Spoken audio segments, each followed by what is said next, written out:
કાંઈ નહીં, એવું કાંઈ નહીં. તમને 2 કલાક પછી એમ થાય કે મેં કાંઈ ખાધું છે કે નથી ખાધું, ભલે એટલું ચીઝ વાળું રહ્યું તોય તે. અરે તમ તારે એને અમૂલ સિવાય કાંઈ દેખાય તો આપણે આજીવન એને ફ્રી ખાવાનું. હવે એમાં એવું છે કે અમે મહિનામાં 2 વખત અહીંયા અંગુરી બ્લીચ ખાવા આવી છીએ અને અમે વાટ જોતા હોઈએ, અમે બધા સ્ટાફના માણસો છીએ, વાટ જોતા હોય કે ક્યારે અંગુરી બ્લીચ ચીઝ અંગુરી ખાવા જઈએ છીએ. ભાઈ સુરતની અંદર છે ને ચીઝ અંગુરીનો ક્રેઝ વધી ગયો છે સાહેબ. ચીઝ અંગુરી તો બધી જગ્યાએ મળે જ છે, પણ ચીઝ અંગુરી ખાધા પછી જે પ્રોબ્લેમ થાય છે ને એ ખતરનાક હોય છે.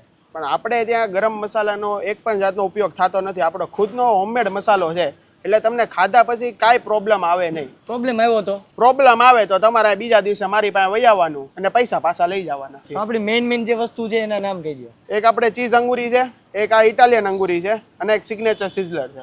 ભાઈ તો આ ટાઈપનો ટેસ્ટ તમને અહીંયા મળવાનો છે અને ચીઝ અંગુરીમાં સારા સારા ઓપ્શન મળવાના છે. ભાઈ આ લોકોની વાત કરું ને તો કતારગામની અંદર જે અંગુરી બ્લીચ છે ને એ જ હવે તુલસી કમ્પાઉન્ડ વીઆઈપી સર્કલથી તમે સુદામા ચોક જાવ છો ને તો ત્યાં આઈટી પાર્કની પાછળ તુલસી કમ્પાઉન્ડમાં આ જગ્યા તમને જોવા મળી જશે.